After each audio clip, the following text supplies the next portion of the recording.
Assalamualaikum warahmatullahi wabarakatuh. Selamat siang dan selamat datang di Virtual Room CSE Academy Batch 2 kali ini. Perkenalkan, saya Florencia yang akan memandu Virtual Room CSE Academy pada kesempatan kali ini. Virtual Room CSE Academy ini disponsori oleh PT CSE Aviation dan aplikasi Zitoh Karya Indonesia.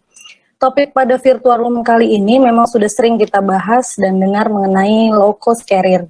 Tetapi kita ketahui mendengar bahwa harga tiket LCC sudah mendekati bahkan lebih mahal dari tradisional carrier. Maka tema pada siang hari ini adalah Are low cost carrier really low cost?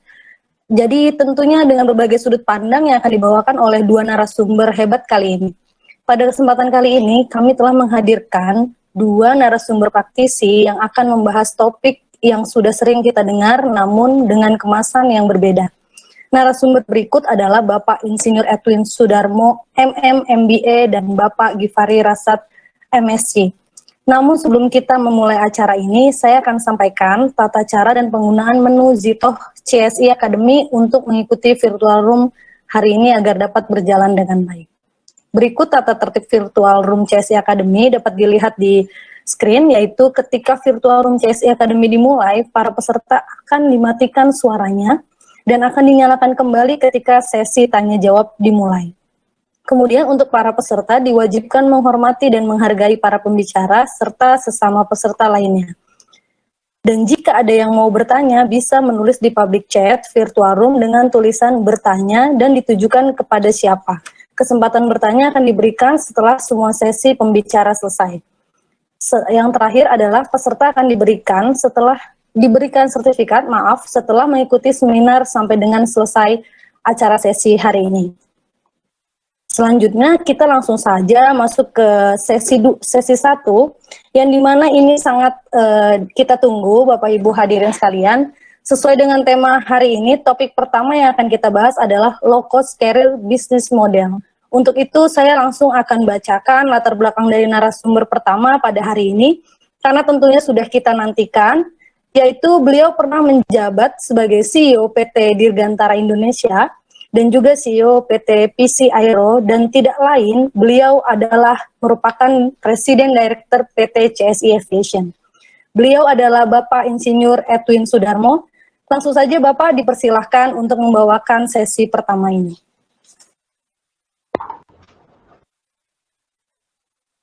Terima kasih banyak Ibu Moderator. Assalamualaikum warahmatullahi wabarakatuh. Salam sejahtera bagi kita semua. Yang terhormat Bapak-bapak, Ibu-ibu, saudara-saudara sekalian, terima kasih atas waktunya untuk bisa hadir dalam virtual meeting, virtual classroom dari CSE Aviation Batch yang kedua. Subjek yang kita ambil adalah LCC. Kita tahu LCC ini bukan baru, sudah lama.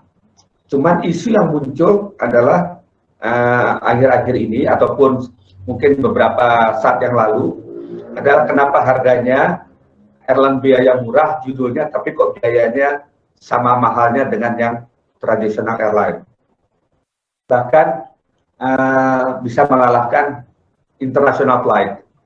Oleh karena itu mungkin ada baiknya kalau kita menjenguk sebentar apa itu modelnya, bagaimana dia dioperasikan, dan apakah cocok LCC itu diterapkan di satu negara dengan pertimbangan infrastruktur dan kulturnya yang mungkin saja bisa berbeda. Oleh karena itu, subjek ini kita pilih sebagai bagian dari sosialisasi dengan harapan pada akhirnya kita bisa memahami kenapa demikian situasinya, dan kalau kita ingin mengharapkan LCC betul-betul LCC, kita harus kembali lagi kepada prinsip basic modelnya. Tetapi dalam situasi yang sulit sekarang ini dengan adanya COVID-19, bahkan mau LCC atau tidak LCC pun pesawat itu sulit terbang, sehingga perlu alternatif lain. Tetapi nggak apa-apa, menurut saya selagi memang situasinya tidak memungkinkan untuk bisa kembali normal,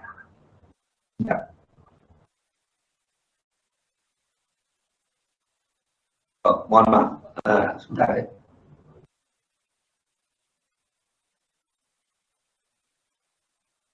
Ya, terima kasih.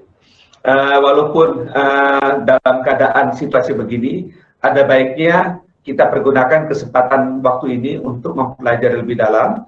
Pada saatnya nanti ketika kembali mudah-mudahan virus corona ini vaksinnya ditemukan dan kembali bisa kembali normal, walaupun nanti dengan normal sebelumnya itu bisa beda, belum tentu sama. Kita bisa punya ilmu sehingga kita bisa terapkan, sehingga pada saat kita entry to market sudah punya strategi penyusunan apa yang mesti dilakukan. Jadi sebenarnya yang kami ajak bersama adalah memanfaatkan waktu yang ada ini untuk mempelajari kembali apa yang ada, berpikir rethinking, kemudian mencoba membuat satu terobosan ketimbang memaksakan sesuatu itu kepada sampai bentuk temboknya, tapi mungkin lebih baik kita mencoba mencari terobosan.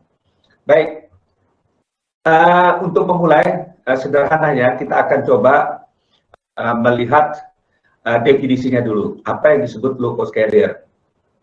Low cost carrier sebenarnya itu lebih approach penghematan cost advantage dari sisi aspek operasional maupun servisnya.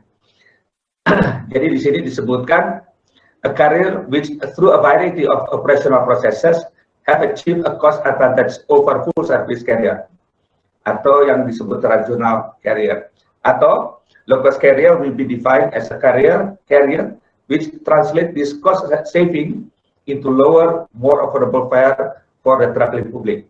Saya rasa industri dirgantara aviasi ini memiliki terobosan yang bukan main dalam hal mencoba menghemat biaya.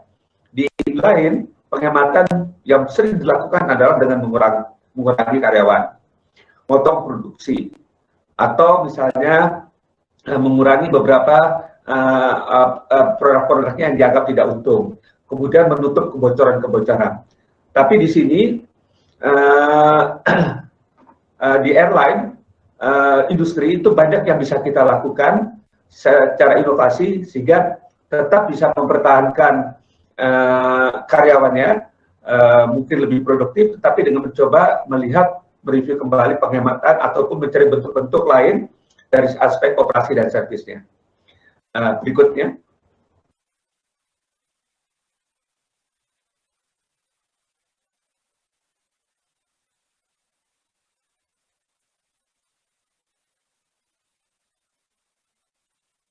Ya, kita mulai dengan bisnis model. Ada beberapa key elemen yang perlu dipahami. Kenapa dia bisa disebut airline berbiaya murah? Pertama, service offering. Service offering, layanan yang diberikan itu straightforward. Sesuai dengan basicnya, yaitu angkat penumpang dari A ke B, atau angkat kargo dari A ke B. Kemudian, semua yang sifatnya complementary, makanan, minuman, itu semuanya dibuang.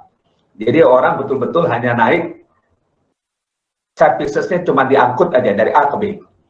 Kemudian bangsa luxurious atau assignment seating, first come, ataupun service-service yang lain itu betul-betul atau advance seat booking itu semua dihilangkan.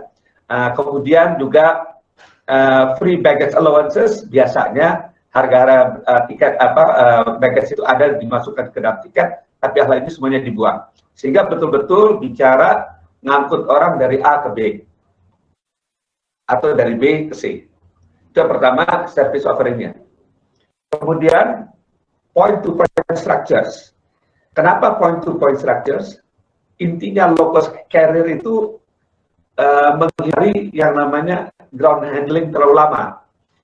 Kalau dia connecting flight, pasti dia ditunggu dan terlalu lama. Oleh karena itu, dia hanya ngedrop, langsung balik lagi. Intinya untuk meningkatkan frekuensi penerbangannya.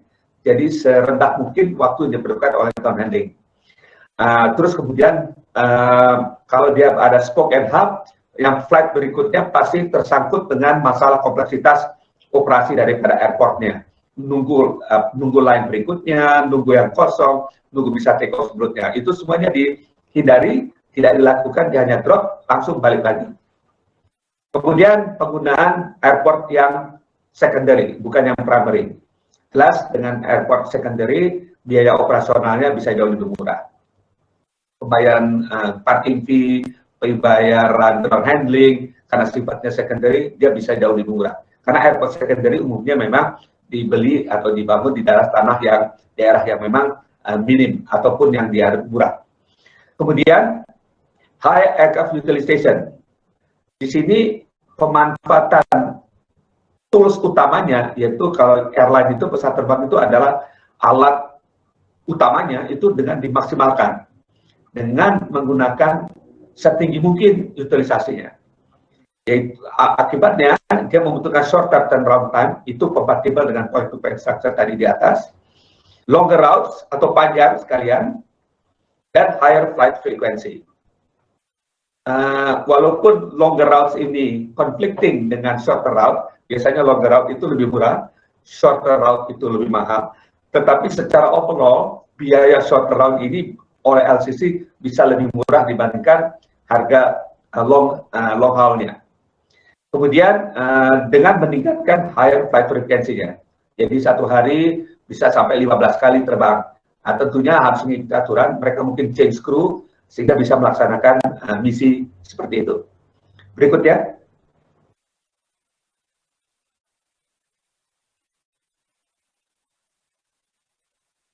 Ini bisa dilihat average daily utilisasi dari LCC. Memang angka yang kami ambil ini di tahun 2011 sampai 2012 itu sedang lagi top-topnya LCC. Bisa dilihat ya.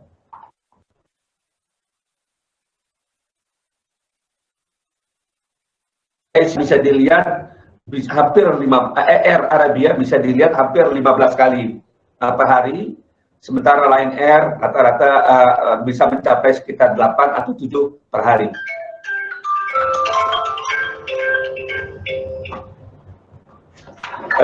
Terima kasih.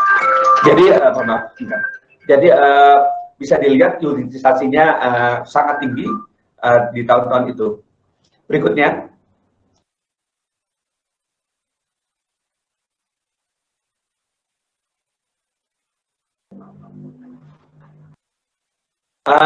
Shorter stage length, ini bisnis model. Tadi sudah disebutkan bahwasanya untuk meningkatkan frekuensi yang tinggi, mereka harus menggunakan stage length yang lebih pendek. Rata-rata itu kurang dari 1.500 mile atau kurang dari 6 jam. Tadi sudah disebutkan contradict to the economic principle, karena long haul itu biasanya, short haul itu biasanya lebih mahal ketimbang long haul. Tapi keseluruhannya LCC bisa menerima menghasilkan cost yang lebih murah jika kalau dia di pendek. Jadi mereka lebih mengejar frekuensinya. Kemudian fleet standard and commonality, ini suatu yang sangat prinsipal bagi bisnis model untuk LCC. Mereka menggunakan single type. Hal ini sangat efektif dalam mengurangi biaya maintenance. Karena normal atau tradisional flight carrier, dia itu pesawatnya bertipe-tipe, tipenya banyak, disesuaikan dengan kebutuhan rute. Tapi di sini LCC memilih hanya satu, agar biaya maintenance-nya bisa murah karena spare part-nya hanya satu jenis, biaya trainingnya juga murah karena trainingnya hanya satu tipe, kemudian biaya ground equipment dan segala macamnya, spare part-nya, inventories juga lebih murah. Tetapi harus diakui kurang fleksibel karena hanya satu jenis. Jadi amat tergantung kepada satu produk. Itu juga punya dampaknya. Tapi mereka lebih melihat bahwasanya dengan membuat standar dan commonality itu bisa lebih efektif dalam mengurangi biaya. Kemudian aircraft configuration.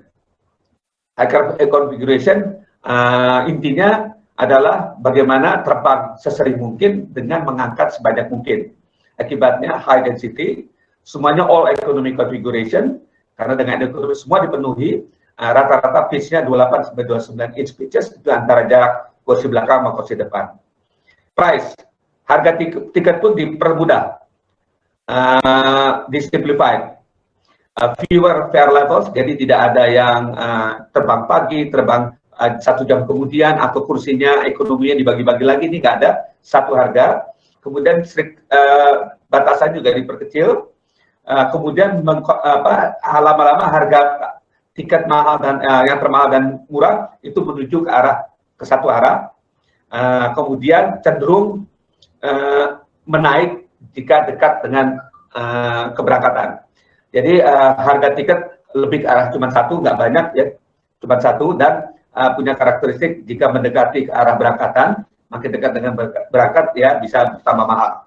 Jadi kalau tidak heran kenapa dulu Lion Air kita pesan jauh-jauh hari, sebulan 2 bulan sebelumnya, sehingga harganya bisa lebih murah. Pada saat hari H, jumlah penumpang dan jumlah yang diterima saat itu sebenarnya sudah menutupi biaya operating cost-nya. Sehingga kalau seandainya ada yang memesan setelah itu atau 1 menit 2 menit malah bisa dikasih free. Itu taktik marketingnya dari LCC. Labor, dengan tingginya frekuensi, dengan tingginya utilisasi, itu menyebabkan labor productivity-nya naik. Higher number of average block hour per employee and higher passenger employee ratio. Dengan demikian labornya jauh lebih produktif karena dia harus melayani penerbangan dengan jumlah tinggi, frekuensi tinggi. Baik, berikutnya.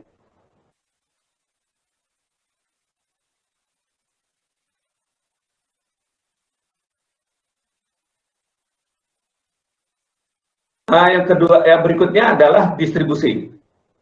Dulu, zaman distribusi dulu, baru pertama kali dicoba melalui website atau call center, melalui online.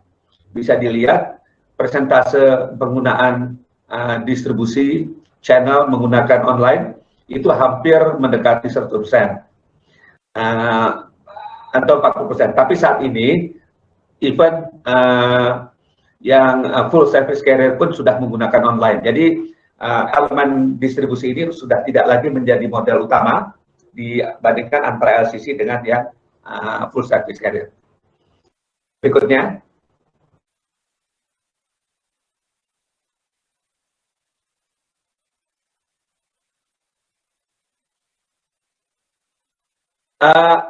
Tadi kita sudah bahas model tentang dari LCC.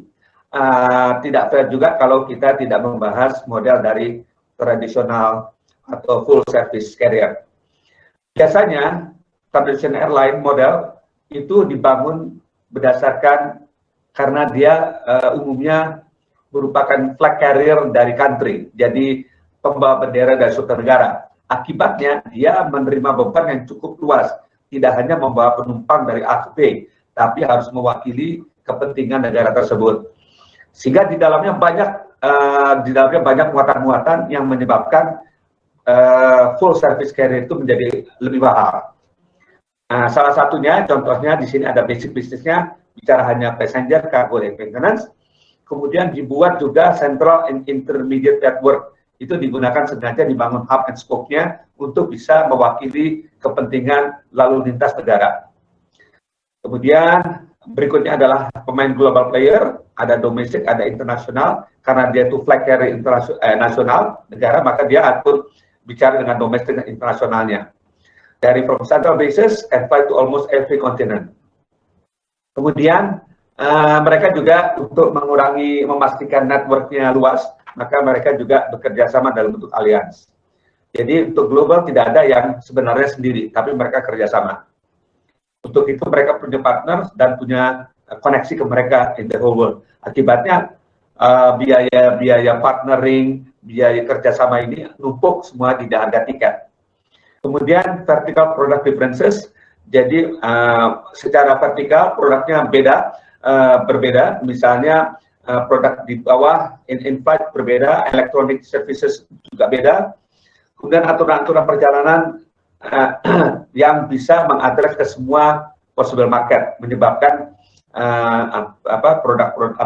servicesnya itu menjadi lebih mahal dan semua itu masuk ke dalam harga tiketnya. Kurang lebih ini yang adalah traditional model untuk pesawat full service carrier umumnya. Nah, berikutnya.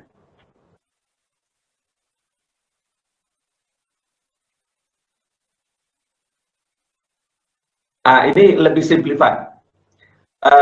Dibandingkan antara LCC dengan traditional network airline, itu ada dua konsep yang dominan atau yang menguasai, itu konsep produk atau servisnya, yang satu lagi konsep operasi. Jadi dibagi dua. Di dalam konsep services atau produk, itu ada tiga komponen: fare, biaya, distribusi, dan in-flight.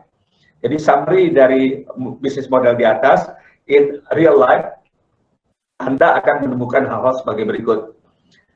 Untuk fare, kalau LCC itu low, simple, just one way, nggak ada round trip. Kemudian hanya minimum restriction. Kemudian fare rises nearer departure, itu Anda bisa rasakan selama ini. Sementara kalau yang kompleks, kalau misalnya yang full service carrier, biasanya kompleks produknya, ada round trip. Kalau sekali jalan mahal, round trip bisa lebih murah. Kemudian multiple restriction, non-refundable, non-reroutable, non. Kira-kira begitu. Tapi dia punya keunggulan, kalau udah dekat-dekat, dia bisa lebih murah. Dari aspek distribusi, low cost carrier menghindari adanya travel agent, kemudian langsung direct. Bahkan zaman dulu bisa menunjukkan tulis di kertas bungkus McDonald, pakai bolpen aja masih bisa diterima, dan nggak pakai tiket. Sementara kalau di full service carrier, masih depend on travel agent. Kemudian kalau nggak memiliki tiket office dan call center, kurang begitu luxurious, kurang begitu mewakili, kurang begitu keren. Jadi mereka punya tiket office, kemudian semuanya tiket-tiket dengan kertas. Tapi sekarang saya rasa full service carrier pun juga ada berpikir untuk sebanyak mungkin, semudah mungkin dengan menggunakan semuanya paperless. Jadi soal distribusi sekarang sudah banyak, tidak lagi banyak perbedaannya antara LCC dengan yang tradisional. Kemudian in-flight, pertama service in-flightnya single class, satu semua sama ekonomi.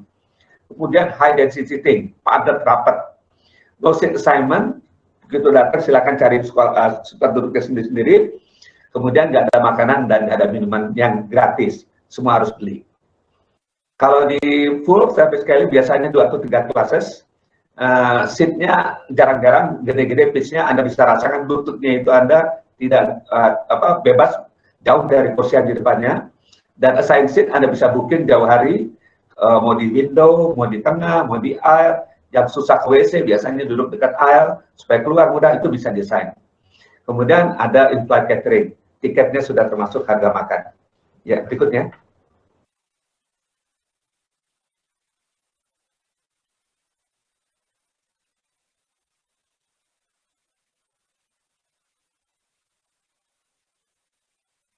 Sekarang dari sisi operasional, LCC lebih simple operasinya, kalau tradisional lebih kompleks operasinya. Misalnya di aircraft, satu tipe aja, dan high utilisasi 11 jam per hari. Simple, satu model 11 jam. Spare part bisa ditukar-tukar, karena satu model satu type, jadi nggak ada persoalan. Kemudian kalau di tradisional itu multiple aircraft, detailer kepada tiap rute. Rute panjang, rute padat, pesawatnya gede. Rute pendek, kecil, pesawat atau jumlah orang yang kurang, pesawatnya kecil. Jadi banyak, ada yang propeller, ada yang jet, campur-campur. Jadi banyak tipenya. Kemudian, tapi low utilization-nya, utilisasinya rendah, nggak begitu banyak, karena dia goal-nya adalah memenuhi rute ada di situ, ketimbang mengangkut banyak orang. Khususnya di short sektor ya, itu low utilisasi. Kemudian dari sektornya rutenya, short haul antara 500 sampai 1000 km, point to point tadi sudah jelaskan, tidak ada hub and connecting flight. Sementara kalau misalnya di kompleks, is for ultra short to long haul, jadi ultra short sampai ke long haul gabungan. Kemudian mereka menggunakan hub base network sebelum mendeliver to final destination, mereka mampir-mampir dulu. Kemudian flight connected at hub, jadi itu berantai dihubungkan. Secara schedule, schedule itu diatur oleh LCC untuk shift di mana. Misalnya jam 1 penuh, jam lain kosong, itu bisa di shift supaya schedule di shift sehingga di mana pindah. Oh Pak, dan berikutnya ada lagi Pak, Bapak terbang next flight-nya lagi Pak, Bapak terbang next flight lainnya. Jadi artinya bisa dipindah-pindah sehingga di mana bisa didistribusikan. Sementara kalau kompleks atau full service, mereka schedule-nya rata-rata karena demand. Kalau banyak yang berangkat pagi, maka semuanya schedule-nya pagi. Seperti itu. Airport secondary, non-congested, harapannya tidak terlalu padat, akibatnya 20-30 menit bisa turnaround. Sementara kalau di pesawat-pesawat yang besar, kompleks memang fokus on large airport. Besar karena dia ada juga servicesnya, hal-hal yang lain yang menyenangkan buat orang-orang, jadi ada semacam tambahan lah di dalam spending money-nya. Dan rata-rata 1 jam turnaround on short sector. Buat LCC 1 jam terlalu mahal kalau turnaround-nya. Dan staff, competitive wages, profit sharing, and high productivity. Sementara kalau di kompleks, higher wages sangat mahal, sangat harga daripada staff itu mahal, profit sharingnya sedikit, dan kadang-kadang berlebih. Nggak efektif, nggak efisien.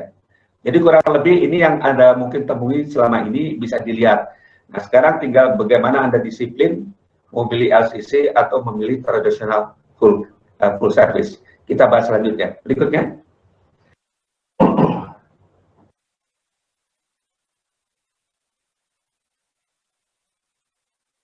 Di LCC pun ternyata ada beberapa model, dia nggak satu.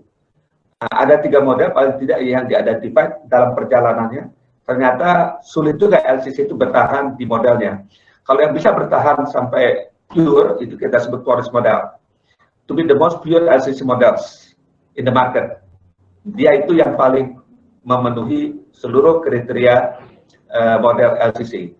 Kemudian yang kedua, Southwest model. Cost structure is in reality not as tightly managed as the tourist model.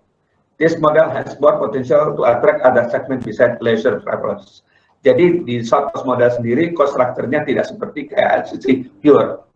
Kenapa dia betul relax? Karena dia mencoba masuk ke dalam segmen yang lainnya.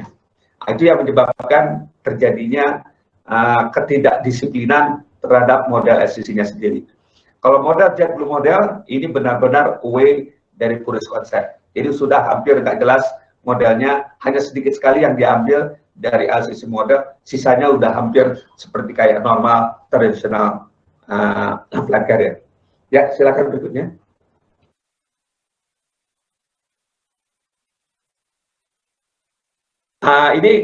Berikut ini adalah adherence atau kepatuhan LCC operator kepada perfect low cost model. Bisa dilihat Ryanair yang paling sempurna 95% dan Virgin Australia 14%. Adherence-nya, jadi kepatuhannya. Jadi bisa dilihat yang disebut LCC itu semuanya nggak pure LCC ya. Macam-macam tergantung ini. Itu sebabkan kenapa? Karena ternyata suksesnya di market bervariasi. Akibatnya dia pun juga bergerak sesuai market. Akhirnya dia meninggalkan LCC-nya, masuk ke tempat yang lain. Dan juga pengaruh dari market itu sendiri. In aviasi, kalau misalnya ada kayak COVID-19 begini atau yang lain, mungkin terbalik-balik, full service mungkin seperti kayak LCC, atau LCC berusaha untuk seperti kayak normal. Jadi kepatuhan terhadap model LCC itu menjadi bervariasi, menjadi berubah-ubah karena tekanan dari marketingnya. Kompetitifnya juga sama. Kompetitif, keunggulan-keunggulan kompetitif dia perjuangkan, kondisi marketnya diperjuangkan, ini menyebabkan mereka tidak konsisten dengan model LCC-nya. Baik, selanjutnya.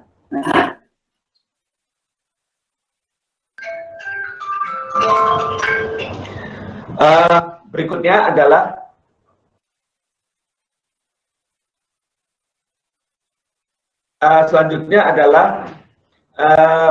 ternyata menerapkan LCC itu tidak mudah. Jadi sebenarnya suatu negara bisa menerima LCC itu banyak faktornya. Misalnya faktor infrastruktur kesiapan maupun faktor kulturnya. Jadi kita harus timbang-timbang apakah benar LCC bisa diterima di suatu negara, itu banyak faktor. Salah satu yang bisa diidentifikasi di sini, misalnya faktor yang mempengaruhi fuel dan labor cost. Begitu fuelnya mahal, labor cost-nya mahal, maka LCC jelas tidak bisa diterapkan. Kemudian distribution channel, zaman dulu memang sangat berpengaruh. Sekarang ini penggunaan IT sudah banyak, network sudah banyak. Kalau dulu amat sulit untuk menggunakan network online, akibatnya distribution channelnya sulit, akibatnya LCC tidak bisa pure digunakan. Terus kemudian satu lagi juga penggunaan secondary airport. Secondary airport nggak banyak digunakan, khususnya di Indonesia. Jadi akhirnya mereka masuknya juga ke primary airport semua, akibatnya LCC itu sendiri sulit diterapkan. Rute konsentrasi juga sama, rutenya beda-beda konsentrasinya, itu sangat berpengaruh terhadap entry LCC. Kalau konsentrasinya tinggi, persaingan penuh, mungkin LCC juga sulit masuknya. Kemudian kapasitas konsentrasi at destination juga sama, juga tersedianya adanya service charter yang ada di situ yang bisa mempengaruhi masuknya LCC. Tapi yang paling penting di sini adalah air transport liberalisasi. Maksudnya di sini dengan liberalisasi, airline itu bisa menentukan apa yang dikehendaki tanpa diganggu oleh faktor-faktor dominasi negara. Misalnya menentukan fare, kontrol, subsidi itu dilakukan dengan fair, akibatnya semua LCC bisa bersaing betul-betul pure murni bisnis. Nah itu belum tentu semua negara memiliki liberalisasi semacam ini. Akibatnya LCC juga agak sulit untuk diterapkan. Berikutnya.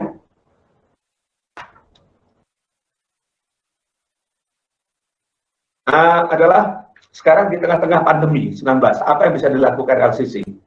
Ternyata LCC sendiri butuh sekitar 70-80% load factor baru dia bisa untung. Dengan adanya demand yang rendah, sangat sulit LCC untuk survive. Terus kemudian kemungkinan perlu membuka rute-rute baru yang belum di-cover oleh full service. Tapi ini butuh modal, butuh investasi, butuh kapital di depan. Dan apakah LCC punya modal cukup untuk melakukan ini? Itu juga satu pertanyaan. Mungkin the best we can do adalah yang ini, yaitu venture into air cargo business. Pesawatnya ada, sekarang yang diangkat bukan orang, tapi barang. Nah, barang jauh lebih less stringent ketimbang orang dari aspek sisi pandemi COVID-19. Mungkin ini suatu kemungkinan LCC bisa menggunakan daerah untuk kargo. Kemudian Indonesia itu luas sekali, domestic market itu gede, dan seharusnya bisa menguntungkan karena adanya large domestic market. High chance of surviving. Tapi Anda bisa tahu, masing-masing pemerintah daerah memiliki aturan PSBB-nya beda-beda, yang menyebabkan traveling antara kota atau antara provinsi di Indonesia saja amat sulit. Jadi itu yang menyebabkan akhirnya kita tidak bisa memanfaatkan situasi dengan besarnya domestic market untuk meningkatkan atau meninggikan surviving level daripada airline. Berikutnya.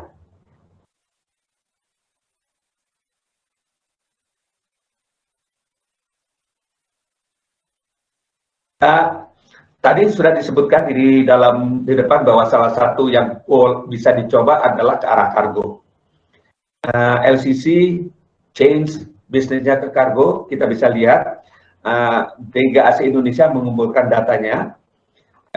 Di sumbu X-nya itu adalah domestic route, ada Ujung Pandang Cengkareng, kemudian Cengkareng Kaino, Cengkareng Pontianak.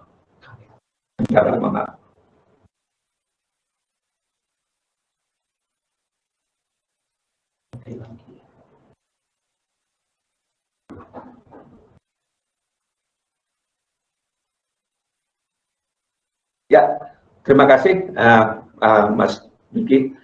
Tadi sempat lost kamera saya.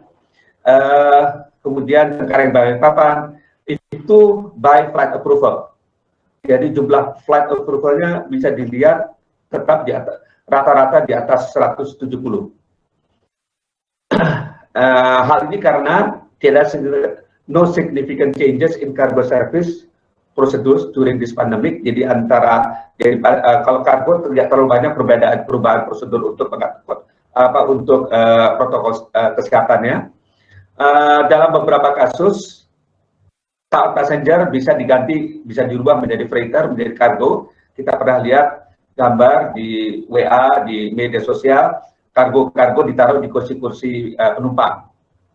Kemudian yang paling booming sekarang itu adalah e-commerce booming. Semua order dilakukan secara online. Kalau di darat ada Gojek, ada GoFood, maka di udara bisa saja ada LCC yang khusus membawa kargo. Jadi saya pikir ini mungkin bisa salah satu pemikiran untuk sedikit venture ke arah berubah ke arah kargo, daripada pesawatnya nganggur diam di bawah, kita bisa ditingkatkan utilisasinya dengan membawa kargo. Berikutnya.